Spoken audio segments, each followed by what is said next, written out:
تلك الدار الآخرة نجعلها للذين لا يريدون علوا في الأرض ولا فسادا والعاقبة للمتقين. Rahimahullahu ta'ala. Ya, seperti misalnya Ishaq bin Rahawai ini bersyarikat ya antara beliau dan antara Al-Firyabi dan Imam Al-Bukhari, atau seperti Abdurrahman bin Ibrahim Duhaim, ya, atau seperti Ubaidullah bin Umar Al-Qawariri, atau seperti Abdul Ala bin Hamad An-Nursi, atau seperti Abu Bakar bin Abi Syaibah, Zuhair bin Harb, Abu Khaythama. Ini dua gurunya Imam Muslim. Atau seperti imam yang terkenal Amr bin Ali Abu Hafs Al-Fallas, itu guru Al-Bukhari juga. Atau seperti Qutaibah bin Said, ini guru Al-Bukhari, guru Imam Muslim, guru penulis Kutubus Sittah, semuanya kecuali Imam An-Nasai. Beliau meriwayatkan dengan perantara. Iya. Demikian pula Muhammad bin Muthanna, Hisham bin Ammar, Hannad ibn Sari. Ini semuanya dari para ulama tersohor ya. Sebagian dari guru-guru penulis. Sebagiannya kita akan, banyak darinya kita akan baca nanti insyaallah ta'ala. Sebagaimana beliau mengajar banyak manusia, pasti murid-muridnya juga banyak. Yang paling populer dari murid-muridnya, yang paling banyak meriwayatkan darinya adalah Abu Bakar Al-Ajurri rahimahullahu ta'ala. Imam Al-Ajurri yang terkenal, penulis kitab Asy-Syariah. Penulis kitab Asy-Syariah dan berbagai buku yang bermanfaat. Demikian pula Abu Bakar Al-Ismaili, Abu Bakar Asy-Syafi'i, penulis kitab Al-Ghailaniyat. Demikian pula Abu Bakar Al-Qati'i. Abu Bakar Al-Qati'i ini perawi buku-buku Imam Ahmad. Abu Bakar Al-Qati'i meriwayatkan dari Abdullah bin Ahmad, dari Ahmad bin Hanbal. Ini muridnya juga Abu Ja'far Al-Firyabi. Iya. Dari murid-murid beliau juga adalah Abul Qasim At-Tabarani, Sulaiman bin Ahmad bin Ayyub, Imam At-Tabarani yang terkenal. Demikian pula Ar-Ramah Hurmuzi, Al-Hasan bin Abdurrahman Ar-Ramah Hurmuzi, itu murid beliau juga.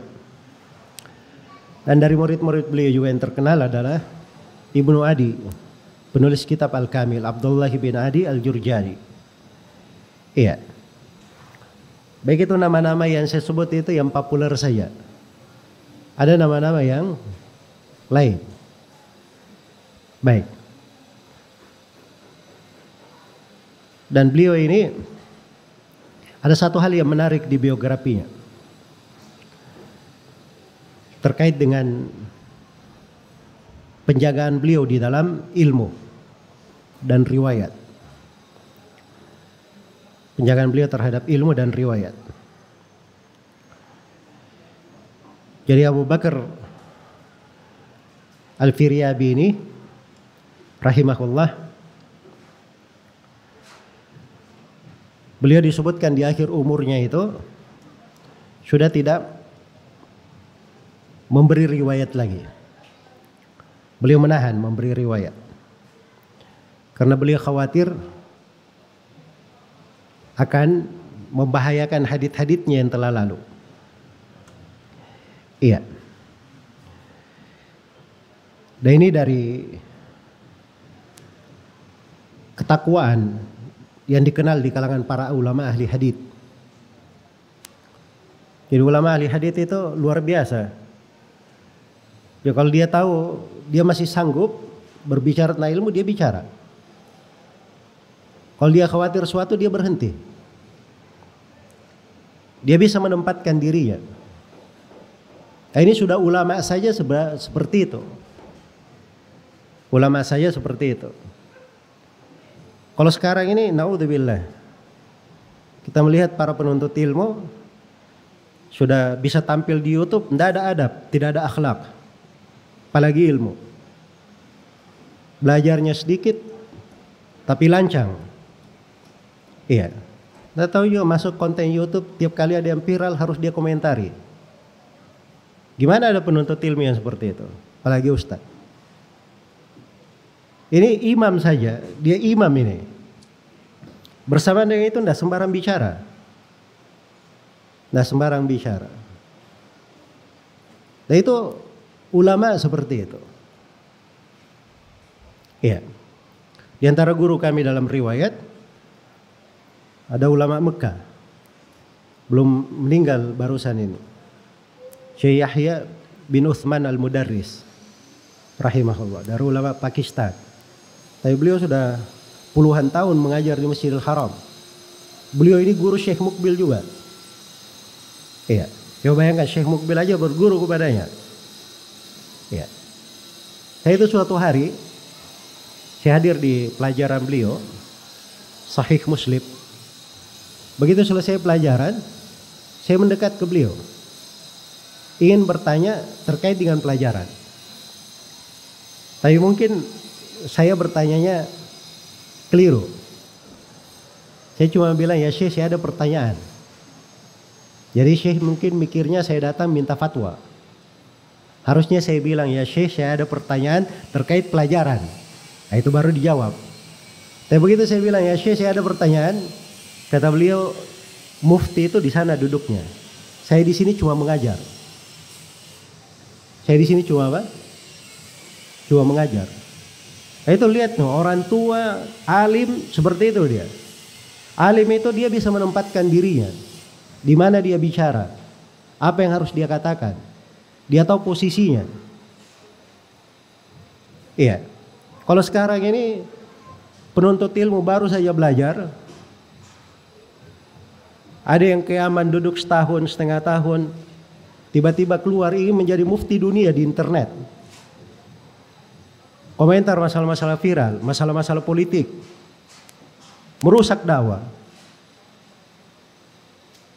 Iya, orang-orang awam apa tahunya mereka dalam hal itu? Oh, lihat aja bagus. Gitu. Tapi itu bukan berjalan di atas etika ilmu yang seperti itu.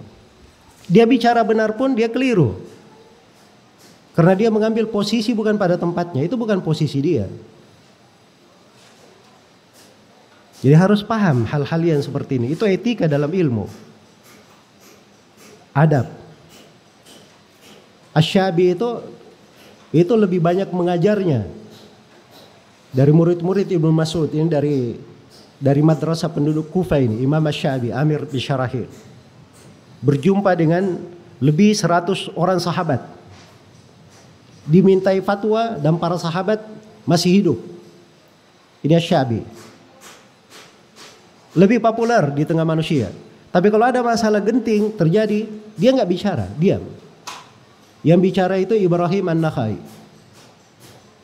Lebih sedikit bicaranya, tapi dia menjadi rujukan memang sebab lebih berilmu, lebih faqih daripada Asy-Syabi. Nah, itu para ulama. Jadi kalau mau lihat ilmu itu, lihat dulu orang itu, dia pandai menjawab pertanyaan. Nah, semua pertanyaan dia jawab. Semua orang yang menjawab semua pertanyaan itu berarti di bahasa sebagian ulama itu orang sinting. Di bahasa sebagian sahabat. Jelas ya?